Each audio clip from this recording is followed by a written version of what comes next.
আসসালামু আলাইকুম সুপ্রিয় মৎস্য খামারি ভাই বন্ধুরা, নতুন আরো একটি ভিডিওতে সকলকে জানাচ্ছি শুভেচ্ছা অভিনন্দন। যারা আমার ইউটিউব চ্যানেলে নিয়মিত ভিডিও দেখে থাকেন তারা অবভিয়াসলি আজকে এই মাছের পোনা নিয়ে চাষ পদ্ধতি নিয়ে আলোচনা করব। এটি হলো যা তারাবাই মাছের পোনা ছাড়ো তুমি। তো আপনারা আমাদেরকে অনেক চাষিরা প্রশ্ন করে থাকেন তারাবাই মাছের পোনা কেন হয় না। তারাবাই মাছের পোনা হওয়ার কারণ যা প্রথম আমাদের লক্ষ্য রাখতে হবে মিশ্র চাষ, যেমন রুই, মৃগেল, কালীবাউস ইত্যাদি বাংলা মাছের সাথে যা এই মাছগুলো চাষ উপযোগী হয়। কারণ আপনারা স্ক্রিনে দেখতে পাচ্ছেন আমি এখানে মাছ উঠানো হয়েছে প্রায় 15,000 একটা চাষিকে দেওয়ার উদ্দেশ্যে। তো তারাবাই মাছের পোনা চাষের ক্ষেত্রে লক্ষ্য হলো যে আপনাদের পুকুর ছোটো বা পুকুরের পাড় মজবুত থাকতে হবে, নেডিং করার ব্যবস্থা থাকতে হবে এক।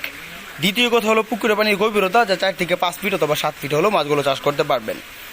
কিন্তু হ্যাঁ, রুই, মৃগেল, কাপ জাতীয় মাছের সাথে কিছু পরিমাণ, যেমন একটা শতাংশ যদি 50% জায়গা থাকে একটা পুকুরে, সেই ক্ষেত্রে আপনি চাষ করতে পারেন, যেমন 5,000 10,000 এমন করে চাষ করতে পারেন। আর যদি পর্যাপ্ত পরিমাণ বড় থাকে আপনাদের পুকুর, সেই ক্ষেত্রে আরও পরিমাণ বেশি চাষ করতে পারেন তারাবাই মাছের পোনা। কিন্তু হ্যাঁ, তারাবাই মাছের খাদ্য কাপ জাতীয় মাছ যদি মিশ্র ক্ষেত্রে হয়, অন্য অন্য মাছের সাথে হয়, যেমন রুই, মৃগেল, কাপ জাতীয় বা ক্যাটফিশ জাতীয়, এর সাথে যদি তারাবাই মাছের পোনা চাষ করতে পারেন তাহলে আপনারা সঠিকভাবে তারাবাই মাছগুলো আপনারা পেতে পারেন। আমি 100% গ্যারান্টি দিয়ে বলছি। আর যদি এককের হার যদি বেশি হয় সেই ক্ষেত্রে আপনার তারাবাই মাছ চাষ করতে পারবেন না কখনো। এই বিষয় নিয়ে আমাদের অনেক চাষিরা আমাদেরকে বলে বা অনেক চাষিরা বলে থাকে না। বর্তমানে দেখতে পাচ্ছি আমি অনেক চাষিরা অনলাইনে ভিডিও ছাড়ে যা তথ্য পরামর্শ আপনাদের কাছে শেয়ার করে না।